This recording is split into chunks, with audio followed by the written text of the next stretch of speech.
שלום לכם וברוכים הבאים לשיחה נוספת של PMI. אני אילנית פרימן, מזכ"לית העמותה, ואיתי נמצאת היום מריסה. Hi Marisa, how are you? Hi, I'm doing well. How are you?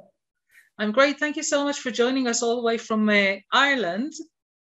Although Ireland is not where you are originally from. Where are you from, Marisa?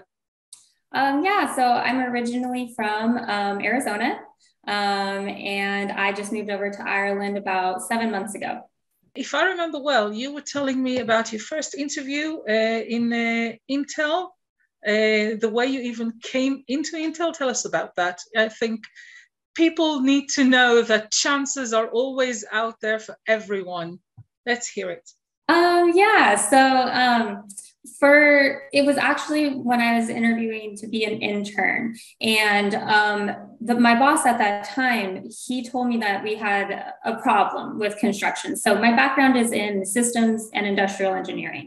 And so because of that, that's, I think, why I got the interview, because he was looking for someone to look at things from a larger scale and help us understand, we're working on too many projects at one time. So are there some limits that we should put on that to improve the way that we're managing and executing projects at Intel? So back when I first started all the way till now, that problem has always been in my head, and I've always been trying to look at things differently, and that has led me to what I'm doing now. And it's kind of a full circle story now.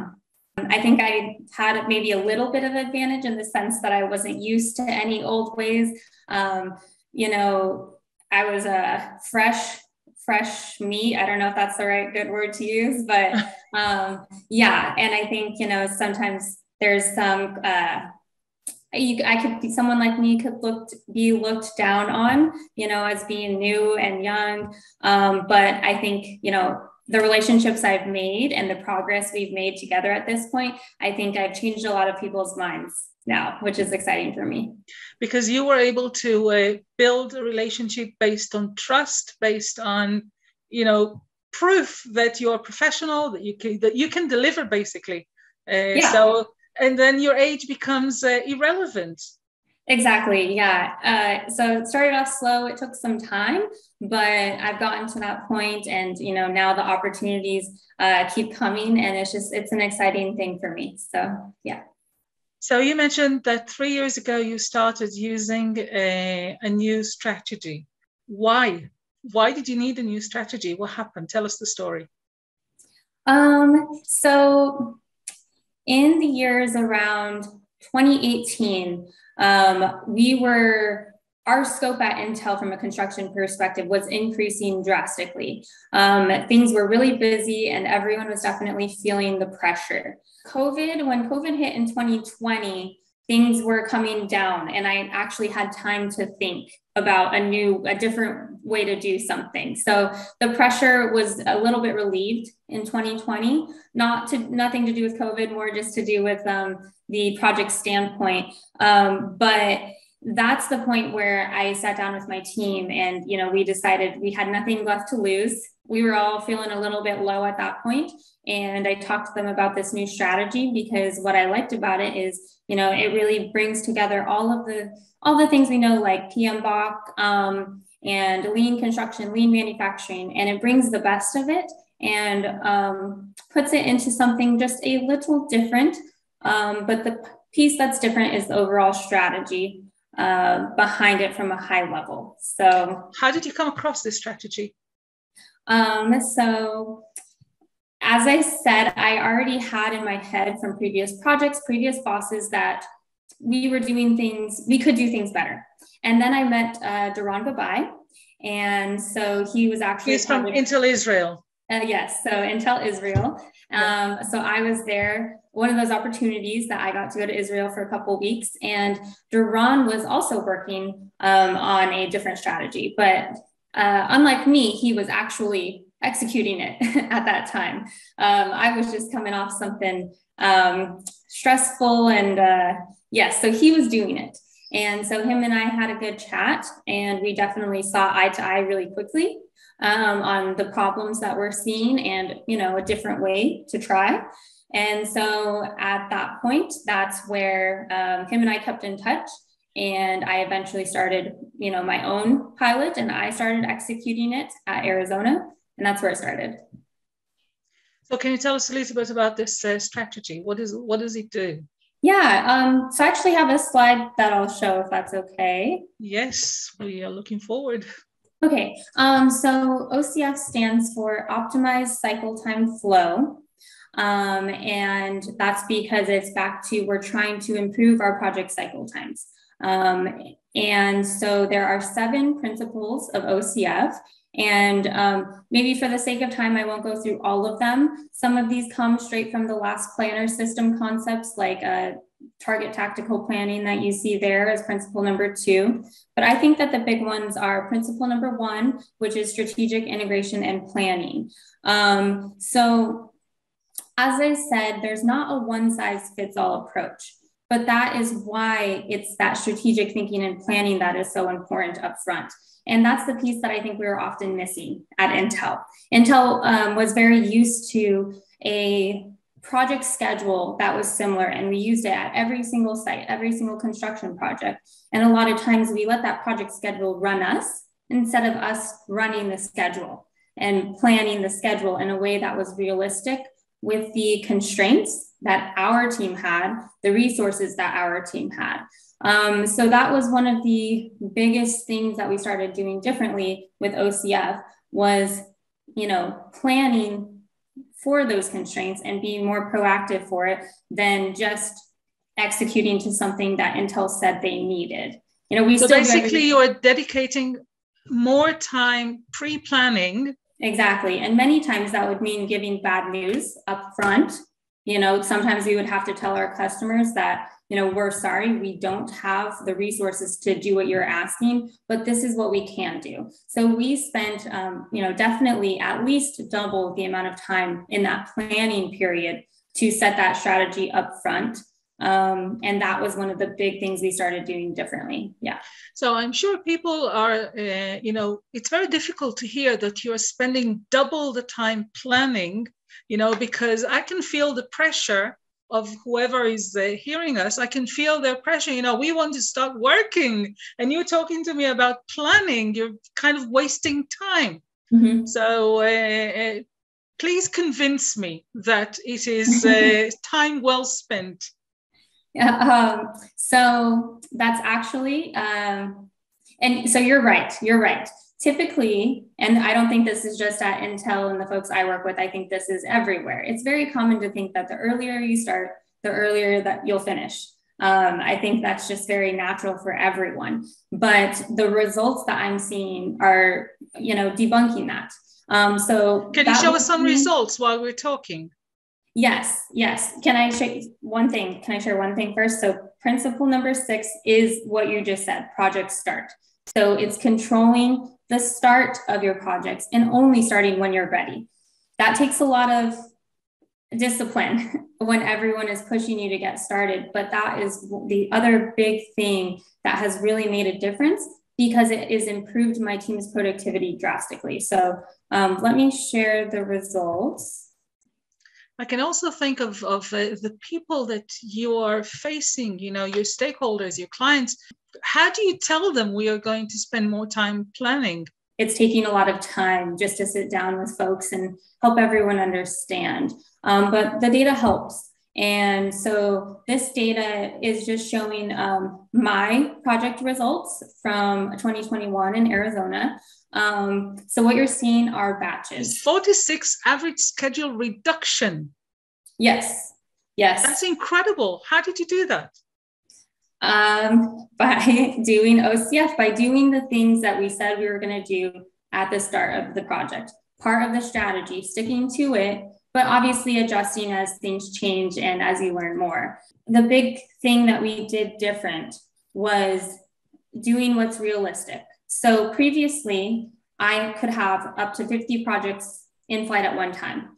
What you see here, we decided to batch our projects strategically, both to our customers' needs, but also to my team's capabilities. So within each batch here, there was between 5 and 15 projects, which is much more manageable. That gave me the time that I needed to plan and my team the time to plan. And so when we did that, you see that the results we were getting. And it wasn't perfect. I mean, sometimes we targeted 50% and in batch 4, we only hit 39, but that's still better than 0 reduction or even going past your schedule's milestones, right? Do you have any data prior and after using OCF? I do, yes. Let's see. Here we go. So right here, you're looking at the 2 strategies. So there's the pre-OCF strategy where we had, between 100 and 200 projects in flight, and then the post-OCF strategy. So this is a new formula that we're using to calculate our project throughput. So pre-OCF, that's kind of the baseline at 1, but the ratio between the numerator and denominator is showing that we're getting double the amount of milestones completed within that same fixed period of time. So this data is huge, and I think this is something we've been missing when calculating project performance. Can you tell us a little bit about your area of work in Intel? How did it change over the years, especially in recent years? There are some unique challenges with working in the semiconductor industry within construction. With COVID, what happened is that the increase of demand for chips, it increased drastically across the globe. People were working from home. They were needing new computers for that. Kids were doing school from home now, so they needed computers. So the demand for our chips increased. And in parallel to that, the supply chains faltered a little bit, right? So things stopped for some time. And so we're not able now to get all of the material and equipment that we need because, COVID interrupted the supply chains. So that has added an extra challenge. Intel needs everything faster. We can't make chips fast enough. And we're trying to increase Intel's capacity and manufacturing sites. But at the same time, we can't get what we need fast enough to keep up with that either. So that's our current challenge. And how are you coping with it? It just goes back to that plan. So there's no one size fits all strategic plan, but what we're doing is we're trying to be proactive about managing those constraints. That's another principle of OCF. Constraints management is not a new concept. That's, every project manager knows about constraints management. But what we're doing now is we're more proactive about it instead of being in task force reactively when we're missing our milestones. So it goes back to pre-planning very well. Yes. So an example of being a little more proactive with that pre-planning, something that I'm working with the team here on, is we need to get management to agree up front that we need to freeze our scope. This one's a little bit more about controlling the change that we're seeing. Intel is oftentimes creating the new technology process as we're installing the construction for it. So with that comes constant change. So something I've been working with management on is let's freeze the scope. Let's freeze the scope, and any change needs to be absorbed in the scope of work that's about a few months out. We can't constantly be interrupting our teams, asking them to change the design. That was part of our problem. So that's something strategically different that we're doing now. Would it be fair to say that you're working on shorter sprints? Yes, that's a very good way to describe it. Yes. Shorter, more manageable sprints. And that helps the supply chain. The whole supply chain is hurting right now. So when we as Intel go to all of these suppliers and we say, hey, we need 200 of this, they can't make stuff that fast. So instead, what we're trying to do is focus, not only focus my team from a construction perspective, but focus the supply chain. Hey, and we only need these first 30 first, and these are the #1 priority. So we're better prioritizing and compartmentalizing the scope. Back to how are things different now? In this time period in 2015 through 2019, that was we were big on lean construction and lean principles. And everyone thought that, if we master, the 8 wastes, there's downtime, there's waiting. If we master that and we get our processes very lean, then we'll be much better. We will execute much better. So the problem of what this was missing again was that bigger strategic plan. We were using all of these tools, like these lean tools, these tactics, to try and solve a bigger problem. And the message that I'm always trying to get across, and one of my bosses uses this quote a lot too, is, tactics without strategy is the noise before the defeat. You need that larger strategy to fit your current situation. And that is, that's the best thing that you can do to help yourself and your team. So what's next for you, Marisa, after Ireland? So we'll see. It's definitely still to be determined. I think I have to finish delivering what I've promised here first, so we'll see how that goes. But there's been talk of potentially sending me to Malaysia. Or I know that my boss misses me back in Arizona. Maybe I'm putting words in her mouth, but you might be missing Arizona as well. And yeah, I miss Arizona too. So yeah, we'll see. But I mean, the good news is that opportunities are opening up. Intel could not be any busier, which is, good for me too. But yeah, I'm excited because I'm enjoying my work again. This has really improved that. Thank you, Marisa, for this chat. Thank you for the time, and thank you for having me. Pleasure. It was a pleasure talking to you.